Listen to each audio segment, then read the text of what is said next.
She was called the Blood Countess. To some, she was the most powerful noblewoman in 16th century Hungary. To others, she was a monster and aristocrat who bathed in blood, tortured girls, and left behind a trail of death so vast that history still shudders at her name. Erzsébet Báthory, accused of murdering more than 600 young women, remains one of Europe's most infamous figures. But who was she really? A sadistic killer, or the victim of political intrigue? Tonight, we open the gates of Cactus Castle and step into a world of wealth, cruelty, and whispered legends. Don't forget to like and subscribe for more dark history documentaries. Erzsébet Báthory was born in 1560 into one of the most powerful families in Hungary. The Báthorys were no ordinary nobles, they were a dynasty. Her uncle became the King of Poland, her cousin a Prince of Transylvania. The family's influence stretched across Central Europe, commanding vast lands, wealth, and armies. Young Erzsébet grew up in privilege, surrounded by tutors, servants, and endless reminders of her noble blood. Yet, even as a child, there were signs of the darkness to come. Some chronicles describe her as brilliant but cruel, prone to violent outbursts.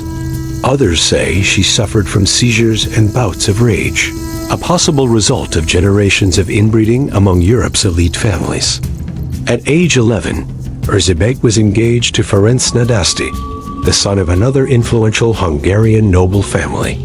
It was a political marriage designed to unite two dynasties and secure power. By the time she was 15, she was married in a lavish ceremony attended by thousands of guests. The couple received Cactus Castle as part of Erzsébet's dowry, a fortress that would later become synonymous with horror. Her husband, Ferenc Nadasdy, was no less notorious. Known as the Black Knight of Hungary, Ferenc spent much of his life at war with the Ottoman Turks. He was a ruthless commander, feared on the battlefield for his cruelty. When Ferenc was away fighting, Erzsébet was left in charge of the estate. She managed lands, oversaw servants, and controlled the castle. For a woman in the 16th century, her authority was unusual and vast. But with power came whispered rumors of her temper, her obsession with discipline, and her growing interest in the occult. Some claimed she practiced witchcraft. Others whispered that she sought ways to preserve her youth and beauty. These rumors, once mere gossip, would later form the foundation of a terrifying legend. Accounts from servants and villagers described strange punishments in the castle. A disobedient maid might be beaten, burned, or locked in a cold dungeon without food. Some claimed Erzsébet enjoyed inflicting pain, watching as her servants screamed. Whether these stories were exaggerated or not, the image of a cruel mistress began to grow. And when her husband died in 1604, leaving her a widow at the height of her power, those rumors turned darker still. Erzsébet, now in her 40s, was one of the wealthiest women in Hungary. But she was also isolated, feared, and increasingly paranoid. She surrounded herself with a small circle of loyal servants women accused of being witches, and one man known for practicing dark rituals. Together, they would allegedly begin a campaign of terror that shocked even a violent age. The legend of Erzsébet Báthory truly begins with blood. According to later tales, one day a servant girl accidentally tugged her hair while combing it. Enraged, Erzsébet struck the girl so hard that blood spattered onto the countess's hand. Erzsébet believed the skin touched by blood looked younger, smoother. From that moment, she allegedly became obsessed. To preserve her youth, she was said to bathe in the blood of virgins, believing it would keep her beautiful forever. Historians debate whether this story is true or a later invention by her enemies, but the legend stuck. Erzsébet Báthory became known as the Blood Countess, a noblewoman who turned murder into a beauty ritual. How many died within Cactus Castle? According to testimonies, hundreds of young girls from villages across Hungary and Slovakia were lured to the castle with promises of work as servants. Once inside, they vanished, never to return. Witnesses later described horrific scenes. Girls stripped naked and beaten until their flesh tore. Victims burned with irons, needles driven beneath fingernails. Some frozen to death in the winter cold. Others starved, mutilated, or drained of blood. The numbers are staggering. Some sources claim over 600 victims. Even if exaggerated, the scale of cruelty was unprecedented. At first, Erzsébet targeted peasant girls. But as her appetite for cruelty grew, she began preying on the daughters of minor nobles. This was her downfall. When the nobility's children began to disappear, whispers turned to accusations. By 1610, King Matthias of Hungary could no longer ignore the rumors. He ordered an investigation into the Countess of Cactus. What they found or claimed to find would shake the kingdom. By 1610, the whispers around Cactus Castle could no longer be ignored.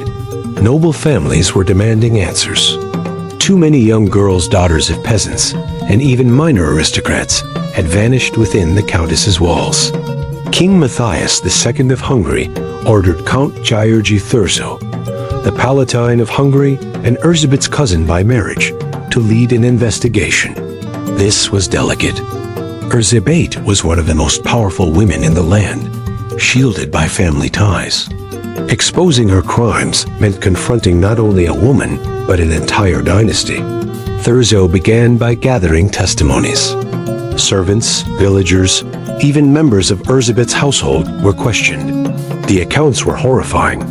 Descriptions of torture chambers, mutilated bodies, screams echoing from stone walls. One servant swore she had seen over 650 names recorded in a ledger, each representing a victim. Whether this ledger ever truly existed remains debated, but the sheer scale of the accusation was staggering. On a cold December night in 1610, Thurzó and his men stormed Cactus Castle. What they found, according to reports, was a scene of horror. Inside the castle walls lay dead and dying girls. Some were mutilated, others starved, their bodies discarded in dungeons. Blood stained the stone floors. Erzsébet herself was allegedly caught in the axe standing over a victim. She was arrested immediately. Alongside her, 4 of her most loyal servants, 2 women, a wet nurse, and a man rumored to be her accomplice in sorcery, were also taken into custody. The trial that followed was swift and brutal. The servants were tortured into confessions. They described in lurid detail the methods of punishment: whipping, burning, freezing, mutilating. They claimed Erzsébet ordered the acts, sometimes participating herself. In 1611, the servants were executed. Some were burned alive, others had their fingers torn off before death. Erzsébet, however, faced no trial. Her noble status and the Báthory family's influence spared her the humiliation of a public execution. Instead, a different punishment awaited. Rather than execution, Erzsébet Báthory was sentenced to life imprisonment within her own castle. In August 1614, she was walled inside a set of chambers in Cactus. Windows were bricked shut, leaving only small slits for air and food. Once a woman of immense power, she now lived in total isolation, a prisoner of stone and silence.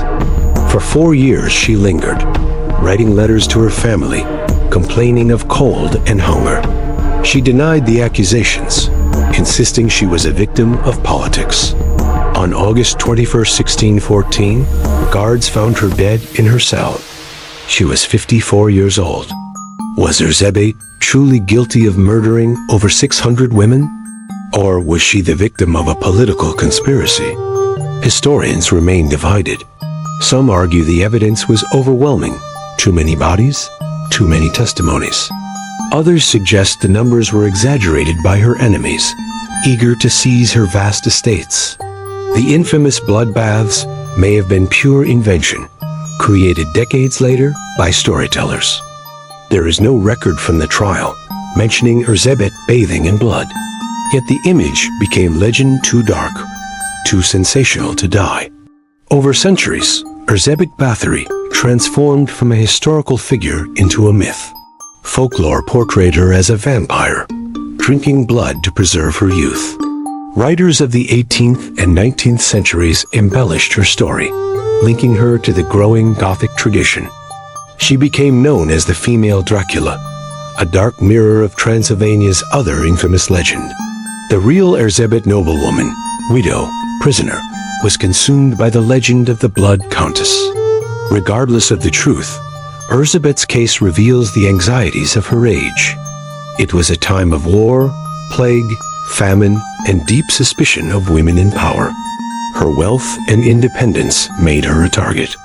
Accusations of witchcraft, cruelty, and blood rituals fit neatly into a world already obsessed with superstition.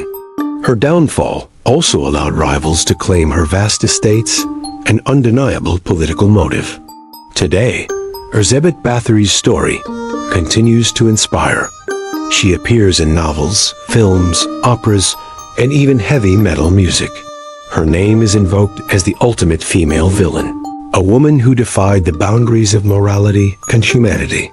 Tourists visit the ruins of Cactus Castle, where guides whisper tales of blood and terror. Historians still pore over trial records, searching for the line between fact and myth. Whether she was a serial killer or a scapegoat, Erzsébet Báthory remains one of history's most chilling figures. She was a woman born to rule, who ended her life bricked behind stone walls. She may have killed hundreds, or perhaps none at all. But the legend of Erzsébet Báthory, the Blood Countess, endures a dark reminder of how power, fear, and myth can intertwine. And perhaps, somewhere in the silence of her ruined castle, her name still lingers in the stones. If you found this story haunting, like and subscribe for more tales of dark history.